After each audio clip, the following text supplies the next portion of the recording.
Yeah, so omnichannel. Omnichannel is definitely a big thing, especially as we think about an audience-first, audience-based, data-driven approach. Audiences or your customer is watching or experiencing brands in a number of different ways. I've said many times, and I grew up with the school of recency under Erwin Efron, but building brand and getting reach at scale is really important for marketers. It's become much harder now that you don't necessarily get a large audience anymore in a short window of time in a traditional linear experience. It's really important now that as we think about the fragmentation that has been going on for a really long time, but with the onset of more data to help inform an audience-based approach, we want to be more thoughtful about, instead of building plans or different media in silos, how do we think about the different experiences that a customer or an audience might have that could make your brand resonate based on the vehicle. So is it actually a television? So CTV, really good for brand building, not necessarily reaching as many people in a at the same time, right? In a simultaneous fashion, that's the word. How does digital out of home work with that? How does audio work with that? At what point do you bring in something like, say, a retail media network? There's a number of different ways, a number of different channels that you can reach your customer, but really we want to be much more thoughtful and strategic in our approach and think about, when do you actually meet your customer in different experiences? What is the impact that ultimately gets them from the brand awareness down to potential conversion?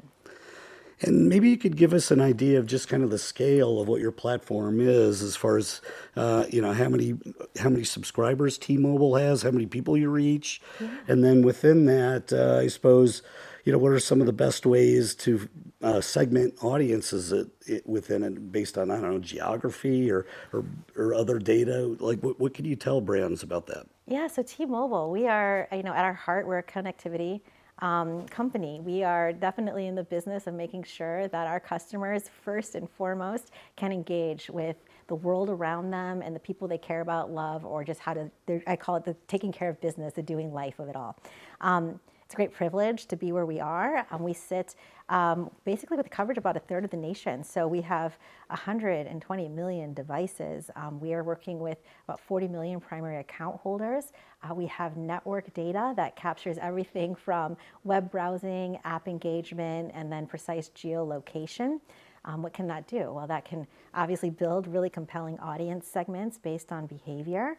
That can allow us to target and optimize really smartly, whether it's our digital out of home, retail media network, our Magenta ad platform. It's all informed by data.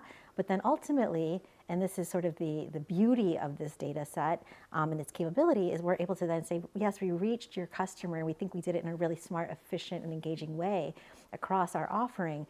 But ultimately, did it work, right? So did we move more, the heavy coffee drinker into your store, right? Into your, the person who's actually in the market for an auto onto your car lot, right? So did they actually go and browse, or did they actually engage in your app in a more engaged way? And that's sort of where we're headed. This is still, I will say this, early days for T-Ads, as we start to, in a consented, consumer-first approach, transparent way, start tapping into our data to help be more data informed across our advertising integrated offering. But it's a one-to-one, one-to-few, one-to-many world, and it's omni-channel in its approach. So we're excited about what we're doing with data at T-Ads, and we're excited about the next year to come as we start testing and learning in a really meaningful way and taking our learnings to market, so we can actually have a lot of conviction around what does good look like when it comes to omni-channel, and what are the expectations that you as a client or as an advertiser can expect when you put your investment across not only our digital out-of-home environment, but our retail media network, and ultimately across our platforms. So first-party data is incredibly valuable. If you're a brand with a really strong relationship with your customer, you're probably sitting on some really good and important information specific to your house, right? First and foremost, when it comes to first-party data, you got to make sure that it's it's accurate, that there's great hygiene to it. Then you want to enrich it, absolutely, because what you know about your consumer is very specific to the behavior in which they engage with you. So you're going to want to know more about them. But when we start thinking about it and activating it across our platform, it's really always with privacy in mind and making sure that we're being very protective and smart about how we engage with that data. So having a data clean room environment stood up is also key. And then thinking about how do we enable lookalike modeling. So yes, of course, let's use your first party data, but we want to scale it. We want to find other attributes and other ways in which to really scale the activation component of it all, right? And it only helps inform the outcome.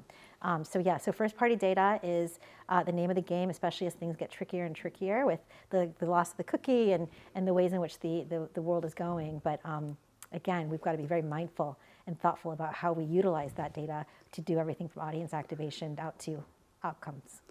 And what can you tell us about the context in which ads appear throughout the omni-channel experience? Like, let's say I'm watching a fast channel on my phone, and then I go home and I pick it up again on the big screen in the house. Yeah. Each of those is different contexts, and you have well, you know where I am. So what do you tell an advertiser about reaching me in those different situations? Yeah, I think there's a lot of good work that's happening right now, trying to understand what kind of creative, what's the appropriate length of time that you're supposed to be in, like say a traditional, so you said fast and CTV. That's a very sort of lean back experience, but it's very engaging, right? It pulls at the heartstrings.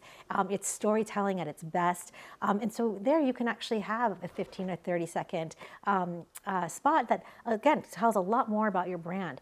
Digital out of home, very brand building, right? Very sort of, you're passing a digital out of home environment, you're capturing a couple seconds of it potentially, but it's an impact. It's an impact that's there. Mobile, it's very one-to-one. It's very personalized, right? It's a very different experience. So I think right now, as an industry, as we're thinking about brand relevancy, recency, about the ability to not just build brands in a very fragmented environment, but as we think about what is the impact and how do all these screens work better together, I think we've got a lot to learn, but we're excited to do so in the coming year.